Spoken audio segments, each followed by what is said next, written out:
Les titres principaux, les médias d'impression kenyans, la norme a déclaré que le Soudan et l'Égypte doivent cesser de battre les tambours de la guerre sur le barrage du Nil.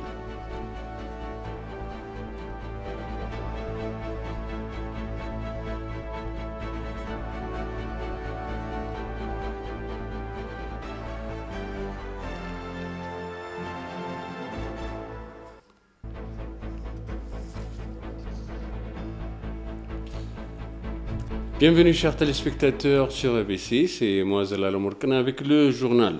Les médias d'impression kenyans, selon la norme, le Soudan et l'Égypte doivent cesser de battre les tambours de la guerre à propos du projet du grand barrage du Nil.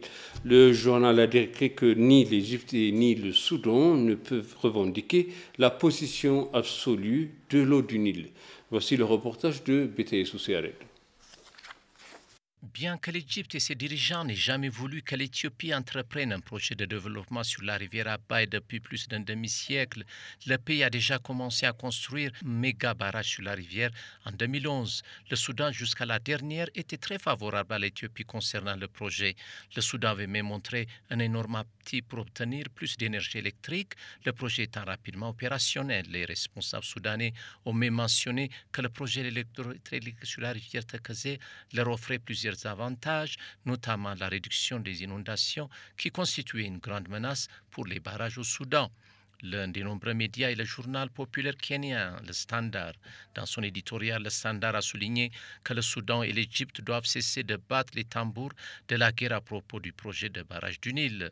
Après les pourparlers qui se sont terminés dimanche dernier à Kinshasa, en République démocratique du Congo, Al-Sisi a averti que même pas une goutte d'eau égyptienne ne serait prise et que toutes les options sont ouvertes. Il a averti que la région tomberait dans une instabilité inimaginable si son eau était prise. La construction du grand barrage de la Renaissance éthiopienne a commencé il y a plus de 10 ans pour fournir de l'électricité à l'Éthiopie et exporter le surplus vers les pays voisins. C'est sans aucun doute une noble initiative, a déclaré le journal. Khartoum est du côté du Caire et a averti que toute décision unilatérale de l'Éthiopie de remplir le barrage affecterait la sécurité nationale du Soudan et aurait des répercussions régionales. L'Éthiopie prévoit de collecter 13,5 milliards de mètres cubes d'eau en juillet, mais les deux pays sont contre cette décision, a tout souligné l'éditorial. Le Soudan Tribune a rapporté que le Premier ministre soudanais Abdullah Hamdok avait appelé son homologue égyptien et éthiopien à une réunion à huis clos sur le remplissage de l'exploitation du grand barrage de la Renaissance éthiopien. Le cabinet soudanais, dans un communiqué publié mardi, a déclaré que l'invitation avait conformé à la déclaration du principe du 23 mars 2015. Selon Soudan Tribune, lors d'une réunion tenue du 3 au 6 avril, dans la capitale de la République démocratique du Congo, Kinshasa, les trois pays n'ont pas réussi à parvenir à un accord sur une médiation à 4 pour négocier un règlement final sur le remplissage et l'opération du grand barrage de la Renaissance. Les trois pays se sont mis d'accord sur plus de 90% de l'ordre du jour de négociation. Parmi les problèmes restants, il y a le mécanisme de résolution des conflits, la sécheresse et d'autres problèmes environnementaux et le partage des données. Récemment, l'Éthiopie a invité ses homologues, l'Égypte et le Soudan, à échanger des données sur le dépôt du grand barrage, mais les deux pays ont rejeté la proposition.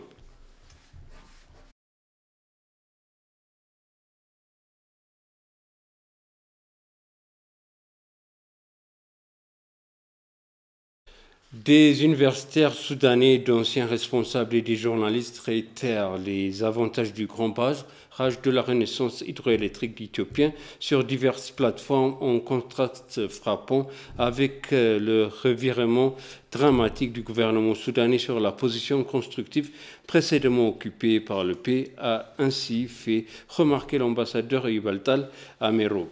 Au cours de la discussion, l'ambassadeur Yubaltal a souligné les relations interpersonnelles profondément enracinées, culturelles et historiques entre l'Éthiopie et le Soudan qui doivent être renforcées par de nouveaux engagements. À cet égard, la secrétaire générale a déclaré que le Conseil était prêt à organiser prochainement la visite de la délégation éthiopienne de diplomatie publique au Soudan. Les deux parties ont noté l'importance de la coopération dans l'organisation de divers événements qui renforcent encore les relations entre le peuple éthiopien et le Soudan.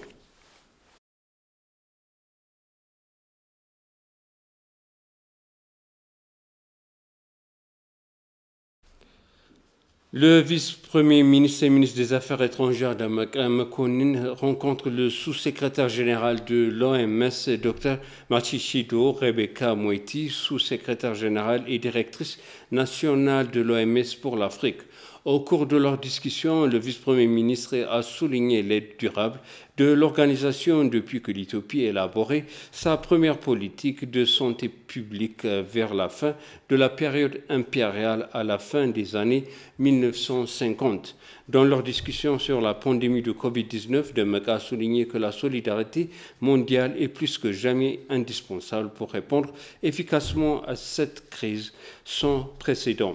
Dr Matshidiso Rebecca Moeti, pour sa part, a déclaré que l'Éthiopie est un partenaire de longue date de l'OMS, ajoutant que leurs relations de travail devraient être renforcées par des engagements élargis du secteur de la santé.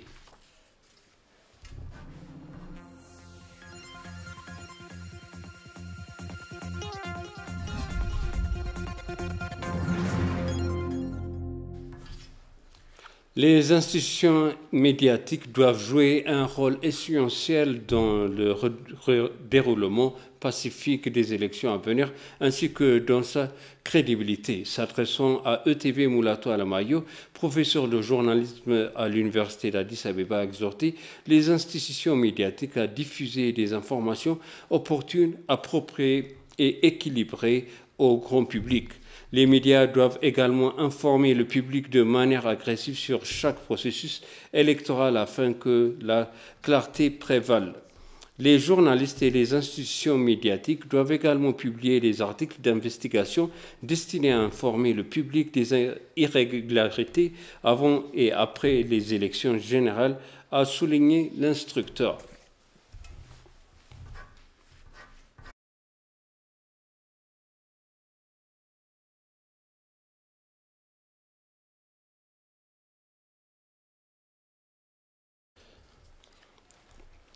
La présidente de la Cour suprême fédérale, Mahaza Chenafi, a déclaré qu'il était grand temps d'employer une avance dans la salle d'audience pour garantir l'indépendance et la responsabilité. Elle a déclaré que le système aidait les juges à entreprendre les tâches de manière indépendante conformément à la loi. Dans un développement similaire, le conseil juridique et avocat de Bebe Hele Gabriel a pour sa part déclaré que diverses améliorations étaient en cours pour moderniser davantage le système dans les salles d'audience.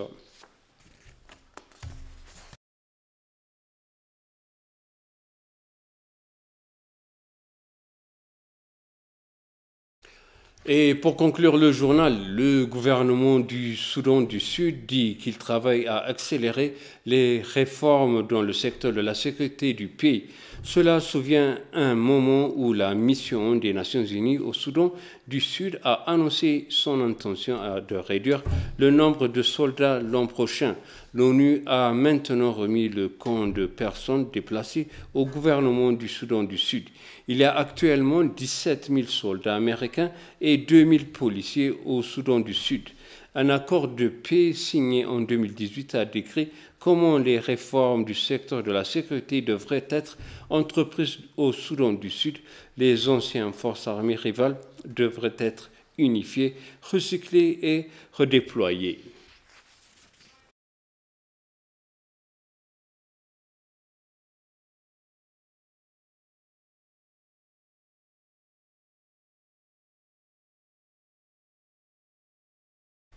Et je vous répète le titre principal. Les médias d'impression kenyans leur ont déclaré que le Soudan et l'Égypte doivent cesser de battre les tambours de la guerre sur le barrage de la Renaissance hydroélectrique éthiopien.